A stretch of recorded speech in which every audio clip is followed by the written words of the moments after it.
I destroyed my love life after turning into a radical feminist, attacked my caring boyfriend for simple gestures, walked away from another just for laughing at a movie joke, and ended up watching them build the happiness I sabotaged. My name's Pamela, I am 28 years old, and I want to share something that I never imagined writing, let alone admitting out loud. A few years ago, I got deeply involved in feminism, but over time I ended up adopting a radical stance that changed me completely, and not for the better. This is the story of how I got carried away, how I hurt someone who truly loved me, and how I myself ruined a relationship that could have been the best of my life. I do not know if this serves as a release, as a warning, or simply as a confession. What I do know is that I need to write it. My story with feminism began in a very common way.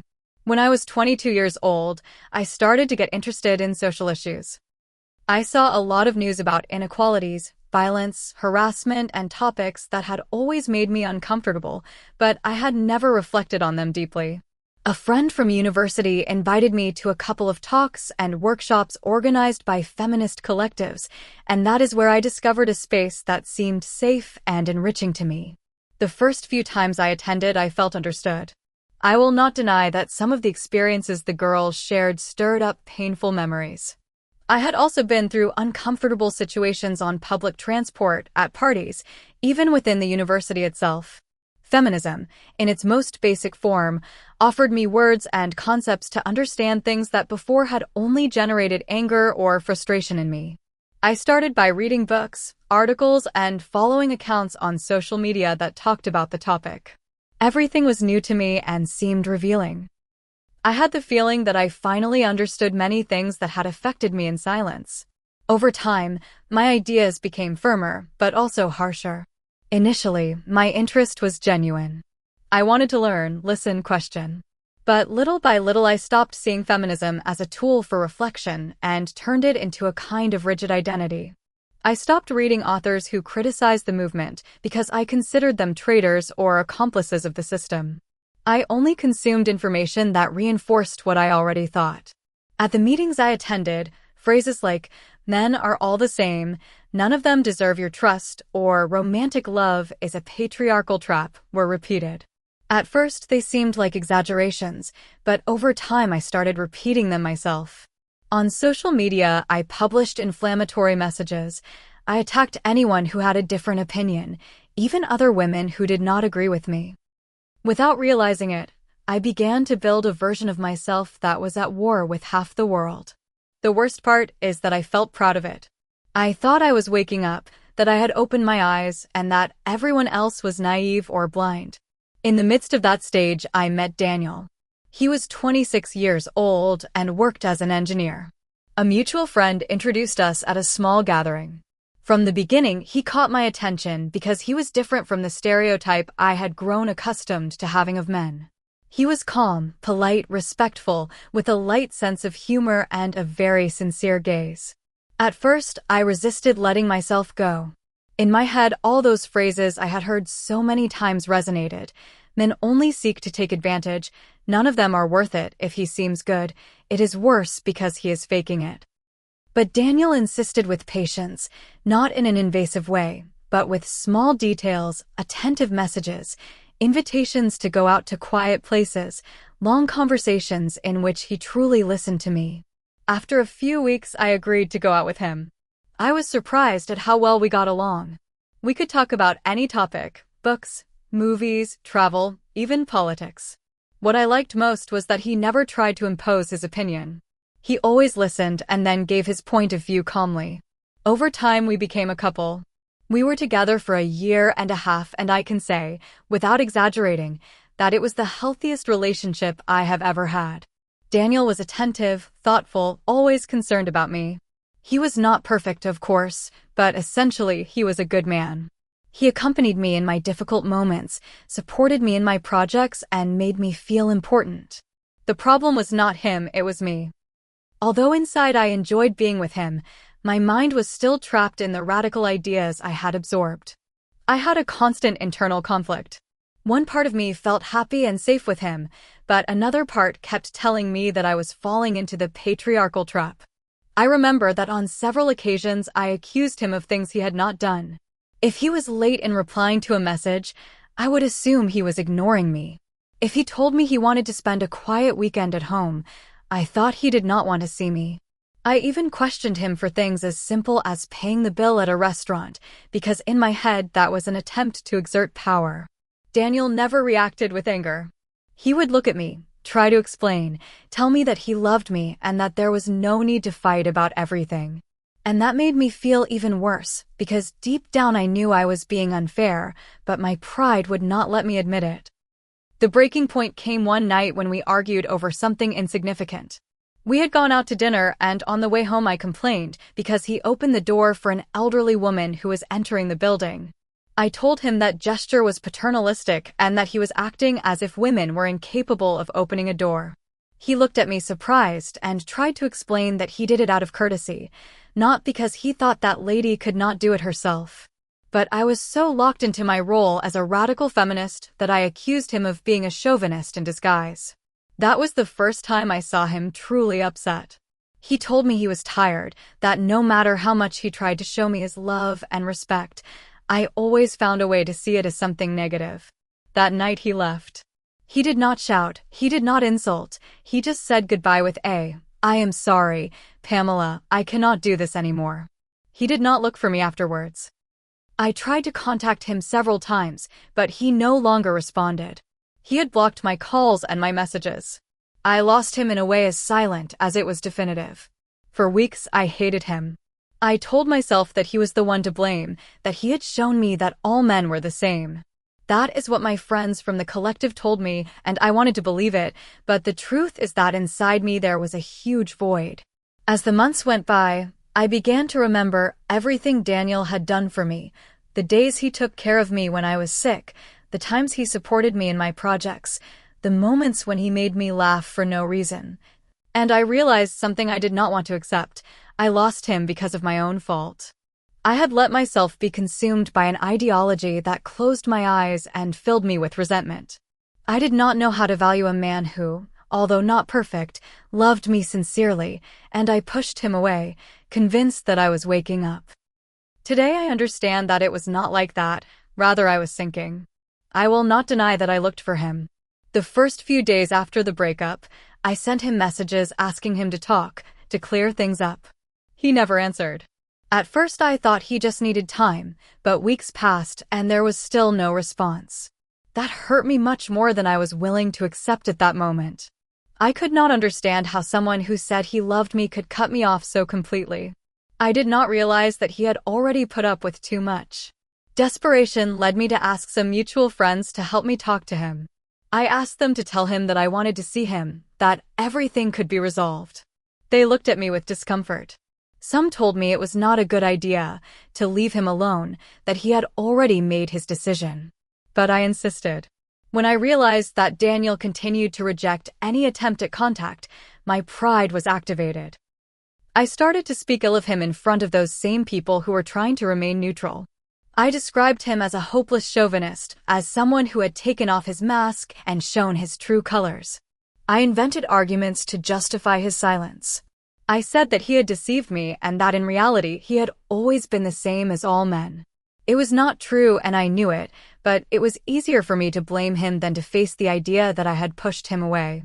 The saddest thing is that several of those mutual friends began to distance themselves from me. They did not tell me directly, but I felt it. They no longer sought me out, did not invite me to gatherings, and if we coincided somewhere, the conversation was brief and tense. Time passed, and I tried to convince myself that everything was fine, that Daniel was in the past. A couple of months later, I met Samuel at a small party hosted by a colleague from the collective. He was different from Daniel in many ways. While Daniel was serious and reserved, Samuel was more playful, more of a joker, with a carefree air. He was 25 years old, studied plastic arts, and always seemed to be in a good mood. From the first conversation, he told me that he supported feminist causes and understood why it was necessary to talk about inequalities. That reassured me. I felt that at least he was not going to question my beliefs. We started dating little by little. Samuel was not as stable as Daniel. He did not have a steady job and his life seemed to revolve around temporary projects, but I thought that did not matter. What attracted me to him was his relaxed attitude, as if nothing bothered him. After my relationship with Daniel, which had ended in so many arguments, being with someone so easygoing seemed like a relief. The first few months with Samuel were relatively easy. We did not argue much, perhaps because he did not allow it. To any comment from me, he would simply nod or smile. If I talked about my more radical feminist ideas, he would respond with phrases like, "Yes, you are right," or "I understand what you are saying." That attitude made me feel comfortable, although over time I noticed that he never really committed much to what he said. It was as if he was repeating the right words without truly believing them. But at that moment, I did not care. I just wanted to feel that I was with someone who would not question me. I described him as a calm, fun guy who knew how to make me smile in tense moments. He had unexpected quirks, like improvising quick drawings on napkins or making up word games in the middle of a conversation. Everything seemed to flow, although deep down there was something that made me feel a lack of depth. One afternoon, we were at my apartment watching a comedy movie. It was one of those old movies with humor that today could be considered offensive. In one of the scenes, a character made a clearly chauvinistic comment, one of those that mock women by reducing them to stereotypes.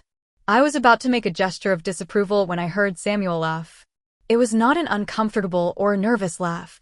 It was a genuine belly laugh, as if he had really found it funny. At that moment, I felt something inside me explode.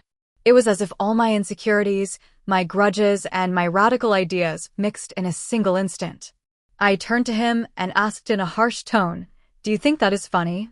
Samuel, surprised, tried to smooth it over by saying, "Well, it is just an old movie. They have jokes like that. It is no big deal." But for me, it was a big deal. In my head, that laugh was a betrayal. I had built an image of him as someone who shared my ideologies, as someone safe. And suddenly I saw him laughing at something I considered unacceptable. I could not control myself. I yelled at him. I told him he was a hypocrite, that he acted progressive just to look good, that deep down he was just like everyone else. I felt my voice rise higher and higher while he barely tried to calm me down. I remember he remained silent, looking at me with a mixture of surprise and bewilderment. He did not respond with anger. He did not defend himself. He simply listened as I unloaded all my frustration. In the end, I told him I did not want to continue with someone who laughed at those things, that there was no point in being together if we did not share values. At that moment, without thinking too much, I left him. The strange thing is that to this day I do not understand why I reacted so disproportionately. It was a joke in a movie, not even a personal comment of his. Maybe I could have talked about it, explained how it made me feel, but I did not. I did not want to listen to reasons.